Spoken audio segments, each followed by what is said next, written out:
I have said this before, and I said this about Alfred Mutua, and I said in broad daylight. I said this on TV. One, these people are overrated. And the two, I have said, it is a tragedy for this country that when we are looking at the people in whose hands we can entrust the future of our children, we have people like Alfred Mutua, people like King and others. You hear the way they are talking in one accord. These people even want to be president of our country. And they are saying they signed the last page of a document. And you want to be president of a country? You've been governor? Walikula, Waligula. He was minister in charge of agriculture. Yes, under Mwai Kibaki's government. What did he do for the farmers? And he comes from the farming region. There was a mega maize scandal. He has major. Nothing. But they're very vocal. You see, don't get me wrong. I'm not even talking about William Ruto. I'm not talking about those legislators from Nandi Kinasudi. I'm talking about these leaders, all of them, from Kisumu. Because they are all useless people. They cannot help this country.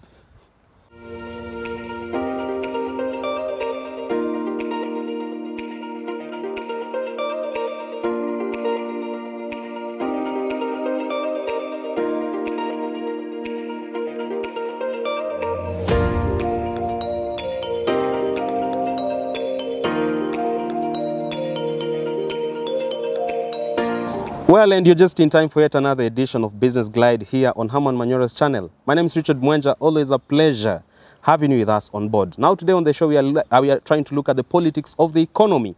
A number of things have been happening around the political scene, and much of them are leaning on the economic side of Kenya. Let's try to look at what's the truth, what lies are in there, and probably what Kenyans should absorb and give it much consideration in the near future. I'll be joined by none other than Herman Manyora later on when we start the show. But as of now, allow me big up our fashion designer of the day. That is Hakika 10,000 Designs. The fashion designer himself is called David Odanga. You can call him or rather contact his business premise via the number displayed at the bottom part of your screen. Also remember, once you get your fashion wear from Hakika 10,000 Designs, you can take it to Mambo Safi Laundry and Cleaning Services, our show sponsors, for the best cleaning services in town that you can access from as low as 400 Kenya shillings. And this far, they have served many thousands of clients around here in Nairobi. Give them a call also today. Now, Herman Manyora, welcome on set. Thank you, Richard. I see you still looking good, fabulously. Yes, all Hakika. Right. Aging like fine wine. Oh, I'm telling you, aging well. Yeah. In a Hakika 10,000 design shirt. Correct. I'm preparing for retirement. I need a lot of this. When I'm in the village, people don't say, Mzee, talk up. No, they look at me with respect. All right. Yeah. All right, sir. Earlier last week, we've seen Kenya Kwanza side come on board and probably throw a blaming finger to some of the projects that are undertaken by President Uhuru's government. One of them is the issue about the Lamu Port, the SGR, Standard Gauge Railway, and so forth. Rigathi Gachagua has come on board and talked about the issue of the inland port in Naivasha and saying, for the Jubilee government, the project initially started quite well, but right now it has come under the shackles of cartels and people who've diverted the port for their self-interest in Naivasha and so forth.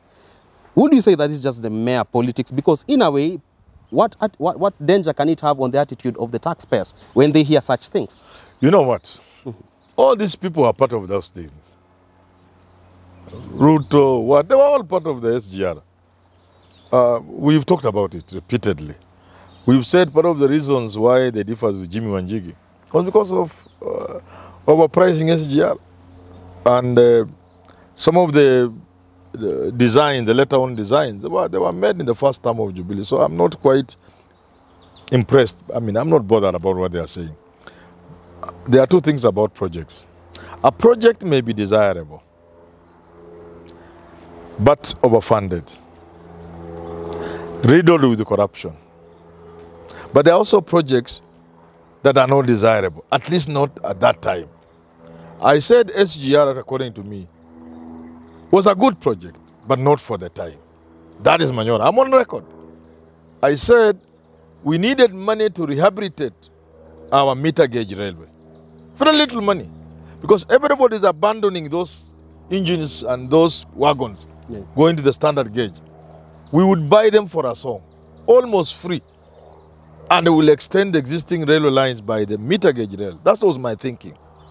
However, we went to the SGR. Every project has its benefits. But there are always issues surrounding it. So I am convinced there are so many things surrounding SGR. To the extent that we have it and we cannot wish it away, we need to make the best out of it. However, sir, now Yes. Kenya is trying to grow its revenue collection, and KRA is now the steward towards achieving that goal. Yes. How much of a danger is such comments from Rigathi Gachagua before the attitude of the taxpayers? Because people will be avoiding paying taxes, the issue of tax evasion, because they're saying, if I'm remitting 100,000 as tax to KRA, and this money is taken for selfish interest of politicians through some cash cows like SGR, as they think, how much of a danger is it to the taxpayers? Me, I don't listen to people like Rigathi Gachagua or anybody for them. These are billionaires. Can they come and sit and tell me how they got the billions? But it's not him. I have said all these people are thieves, but they are our leaders. What do you do? So I don't want to hear somebody taking another one is a thief. They are the same. They're all thieves. I have said it on live TV. I have said it in newspapers. I have said it all the. I have not seen one coming to challenge me, to take me to court. So I don't listen to that. All right. But your question is valid. It's always important to think about country. Important. Because at the end of the day, even if you become president and the economy is destroyed because of your utterances, you say something which is very important. The things you say could scare away investors. Absolutely. Okay? So that even if you win the election in August, but you have scared away investors and it will take time for them to come. By the time they get the confidence to come back, you're out of State House. So you see, or even the taxpayers. The taxpayers ought to be happy about their country. And they ought to know that the taxes they pay help to develop the country, to improve the lives of the citizens. So if you say something to have unhappy taxpayers, every time they have an opportunity, they can always evade or at best avoid. All right. So it's good as a leader not to be over-focused on the election which is coming. Think about Kenya tomorrow. I see. Yeah. Deputy President William Ruto has come on forth and said should he clinch the top seat come August 9th general elections, he is first going for Uhuru's two big projects, a legacy project that probably he feels Uhuru hasn't delivered as much. That's the Lamu Port and the Standard Gauge Railways. And he's saying this time around he's going to approach it from a way that he won't leave wiggle room for graft cases in mega projects that should transform lives of hundreds of thousands of Kenyans. Now, if you look at Deputy President William Ruto's history with regards to fighting graft, and if he really wins the glory in the fight against corruption, would you say that these times he can deliver? Should he get to State House and see SGR, Lamu Port, and so many other projects that will come on forth will never have room for graft? I have not. What does he mean? I don't understand. He means that with him on board, there will never be an issue of multi-billion projects having the feel that 100 bob has gotten in someone's pocket illegally. But what is he going to do? Probably come up with... Just to say I will handle graft. Everybody has said that. You see, he's going to borrow corruption handling mechanism from other states and so forth. Which one? Why doesn't he pay me as a consultant? I give him the package of how to solve graft. Probably needs to benchmark. Which benchmark? And I'm here. Why do you want to go to Australia and Manyora is here? I will tell you how to catch all these thieves. All of them. All right. Yeah. So is he serious? That's the question.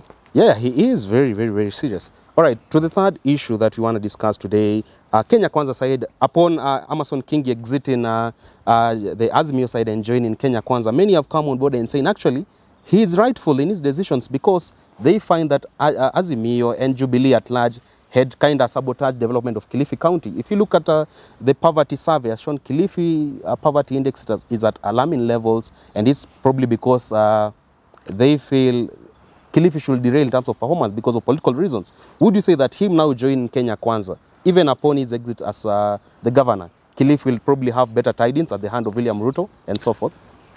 Kilifi is a poor county. There's poverty. With the strategic positioning? There are issues of land at the coast. Kilifi is not spared. People are poor there. And people of Kilifi are justified to complain. But the Kingi cannot join them in complaining. Kingi has been governor for 9 years. The first thing he did was to buy himself a house of 300 million. Look, is it 300 million or whatever, something like that? These are useless people. I keep telling them. But why will he feel that Uhuru's government has sabotaged his county? How? When you have been governor, what did he want to do that Uhuru sabotaged? One thing. But now, Why can't he say, I wanted to help the people of Kilifi as governor, but Uhuru's government came. What investors has Kingi brought to exploit the marine life, marine economy? and tourism and so on. He's enjoying a coastline, and he has been there for 9 years and has done what I don't even expect a councillor to do, below what a councillor would do. And the rich minerals. This kind of people, I have said this before, and I said this about Alfred Mutua, and I said in broad daylight. I said this on TV. One, these people are overrated. And the two, I have said, it is a tragedy for this country that when we are looking at the people in whose hands we can entrust the future of our children, we have people like Alfred Mutua, people like King and others. You hear the way they are talking in one of God's. These people even want to be president of our country. And they are saying they signed the last page of a document. And you want to be president of a country? You've been governor?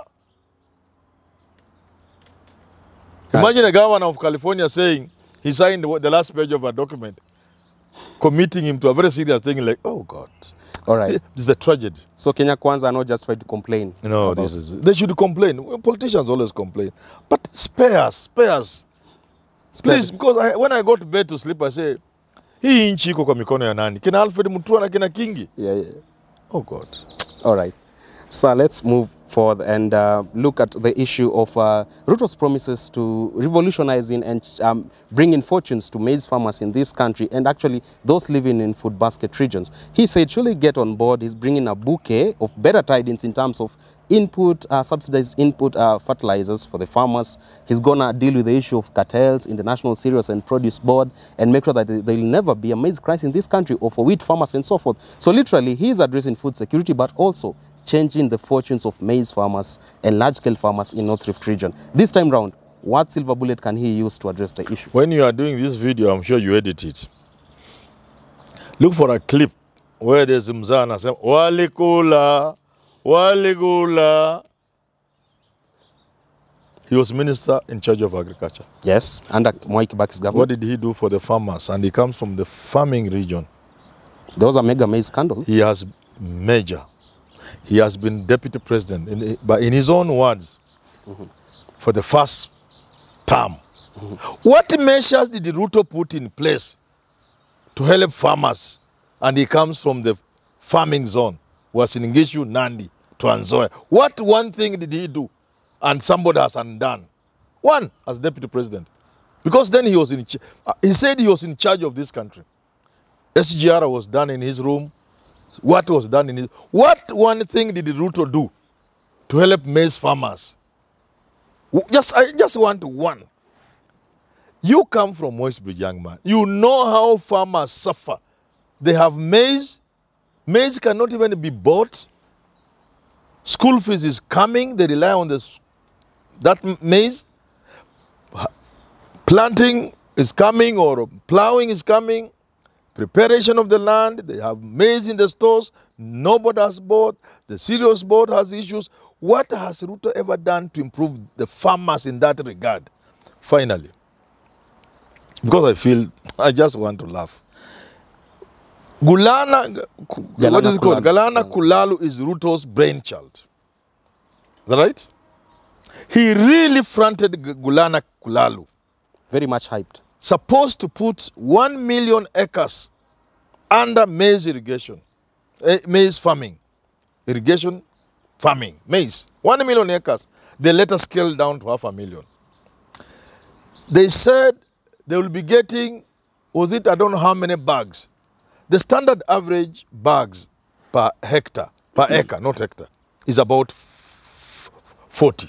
40 bags. They said it was almost going to be double the what Israeli technology. They are going to get I don't know how many bags. But do with the 40. You know why I get annoyed with these people? Just calculate 1 million acres at 40. What do you get? You young boys, you went to school.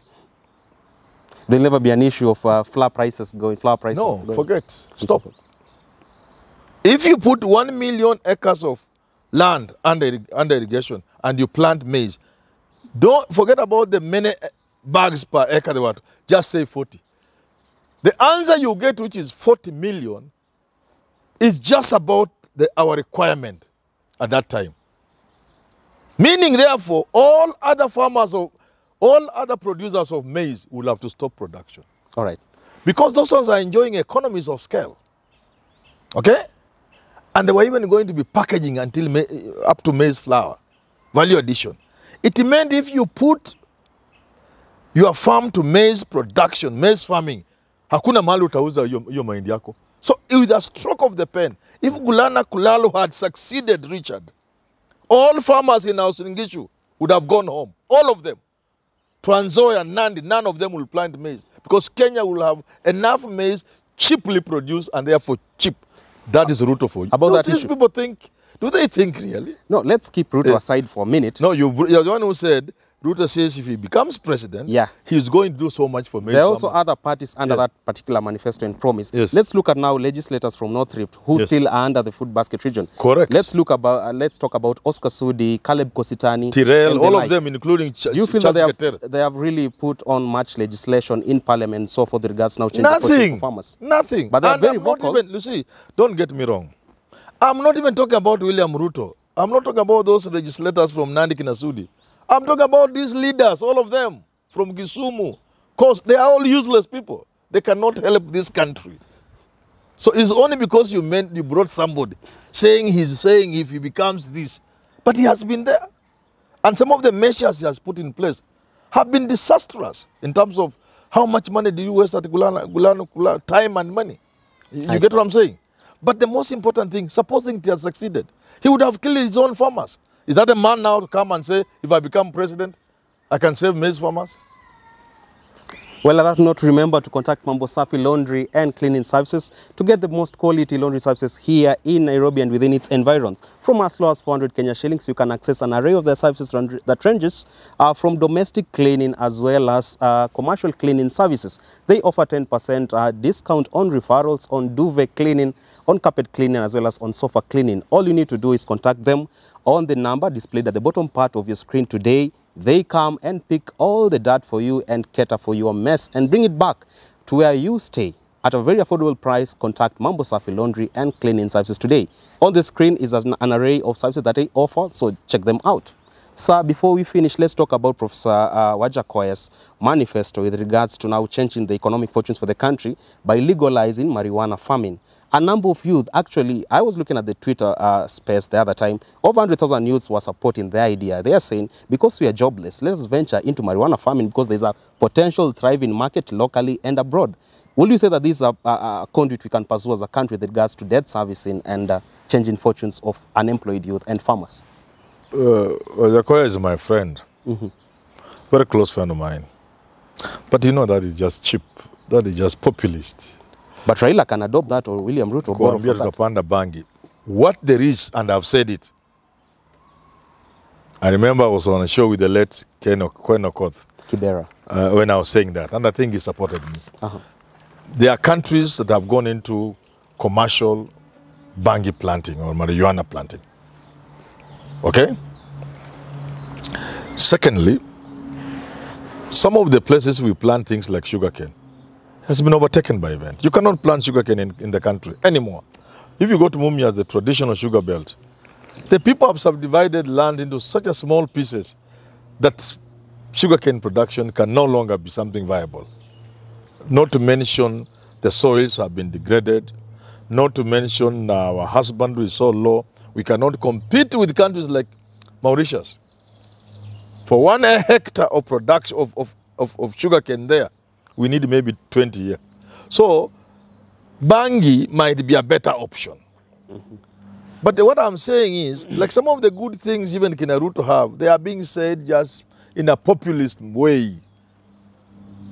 Hoping to get emotions and votes. They are not well thought out. That's not something you can throw in the public. Say, to ban the bangi. That's a country, something that a country will need to look at seriously. Look at what other countries have done, what challenges they faced, how you can mitigate those challenges. You know, it's not something you can just go, to ban the bangi. You'll be addressing bank smokers who, by the way, cannot even vote for you. On the voting day, they'll be very high. They'll be so high, they'll not vote for you. Yes. And even if they are not high, they will vote for their tribesman. I see. That's why I was telling was it regarding Gachagua? No, I think it was Moses Guri. I was telling my friend, look here. I think there's somebody, Cherigai or whatever. I was telling them, look here. If you think you can sell yourself using economic policies at war, sijui tutapanda hii, tutafanya hii, people just listen to you. But first, they will vote according to their tribe. On the material day. Yeah. I see. So you've seen the Kenyan government has banned the importation of second-hand buses, passenger buses and trucks. And this is aimed at increasing road safety in Kenya. But look at it from this angle, whereby there's a conflict of interest between car dealers are saying that it has disrupted their businesses, but also local assemblers are celebrating and say perhaps this is a pat on our back. At least this time round, we are potentially going to make at least 70% of our sales, annual sales. Now, where do we draw the line between looking at the interest of the car dealers in Kenya? Because if you look at Ngong Road, you look at Kiambu Road, hundreds of thousands of Kenyans have invested in car dealing, but also they are local assemblers. So which one should we give much consideration? And you also support this, this ban? I think it was not general. It was not blanket. It is about public service vehicles. Yeah, that one. Up to the capacity of 35 passengers. Yeah, yeah. They are saying what was said many years ago, that by 2014 we needed 20-something. We need to have knocked off 14-seater matatus from town and so on and so forth. Now we are talking about not just the capacity, but second-hand versus new. Yeah. It's a delicate thing. It's a question of livelihoods. There are people already in the business. Although I don't see many people doing that apart from the 14-seater. There's a business for people, the livelihoods. But on the other hand, we also need to grow our economy. We cannot be talking of jobs if we don't have the courage to lock out some certain second-hand things. From Japan, China. Yeah, including clothes and shoes, textile. We must have that courage. And that's the only way we are going to create jobs. You cannot say we don't have jobs when you close Bata shoe company and then begin importing plastic things from China in the name of shoes. No, you have to have the courage to say, China, you mkuja mjenga barabara, lakini kuleta vitu takataka hapo msilete. Then Bata will be revived. Rivertex, Kekomi. And they will employ people. So even these vehicles, you need motor vehicle assembly lines to... Of course, again, they will have to consider issues of price. Vehicles, when they are manufactured here, they are too expensive. All right. All those factors will have to looked into. As we wrap up, sir, you've seen the government has given a nod for Kenyan motorists to at least use the express way on a trial basis. However, the president has announced stringent measures that are to curb vandalism or destruction of critical assets along the express highway. A number of politicians have taken social media and really complained and saying, as much as we are trying to protect critical government infrastructure, like the issue of KPLC and so forth, but the fines are so punitive for the Kenyans that they feel the government is fighting them as much as trying to protect its assets. Do you also support the view that probably the fines are unrealistic? That's another stupid thing. Why are you going to steal, then you say the fine is too much? Why do you vandalize things? Oh, no. In fact, you should be hanged. Forget about the big fines. Why unaweza kuiba signs, road signs, na vitu ingine huko na mataa? Probably just a minor. What are you doing there? But the government should be aware. They should not think it will be just sailing smoothly. Guys watapanda huko juu na magari na watalipa. It happened in South Africa. They should also ask people. They should be talking to people like Manyora who know things. Don't think you look at that. But Kenyans can go there and drive on that thing. They're saying... By the way, I'm looking for my permit. I don't know how I'll get it. I need to be in disguise as I go to the airport. Jad owns one of the best cars that fly along that route, so you'll advise... But what I'm saying is, I support government. You go to vandalize, then you say the fines are too high. Mine, they say I'm riding, I'm probably on a motorcycle, it's kind of bumps into the That's different. That's an accident. Now that... An accident, even if you kill somebody, you are not going to be penalized or, or jailed just because you... Human life is so important. It's more important that thing you are vandalizing. And yet, if it is an accident, and it can be explained from a motoring point of view, you'll just go home. All right. We regret somebody has died, but it's not you who killed him intentionally. So if you hit something there as you are driving, an asset and not because you are on marijuana, because it has been legalized by President Ojakoya, who has won, why would we penalize you? So this is a joke. Let's stop joking. Yeah? I see. They should go less on such empty talks and just evoking emotions. This country just requires seriousness. All right. Well, that takes us to the wrap of this conversation today, touching on matters politics of the economy and looking what politicians have been fronting with regards what Uhuru Kenyatta should do within the next few months he is remaining in office, and what potentially the next president should pick up and really address today, if not yesterday. For Fun of the Week, we go all the way to California, Silicon Valley in California. We get a gentleman by the name of Meshach Kabugi. Meshach Kabugi, thank you very much for being part of us. Thank you very much. All right, get posted on our African proverb of the day that is coming up on your screen right away. But also remember to give Mambo Safi Laundry and Clean Services a call today to get the best laundry services in town. They are located here in Kitengela, but offer their services around Nairobi and its environs. Also contact David Odanga to get the best fashion designs from Hakika 10,000 Designs. They are affordable enough for any class of Kenyan who wants to show up for an event or just to really look good at the end of the day. Until next time, God bless you. My name is Richard Mwenja. See you then.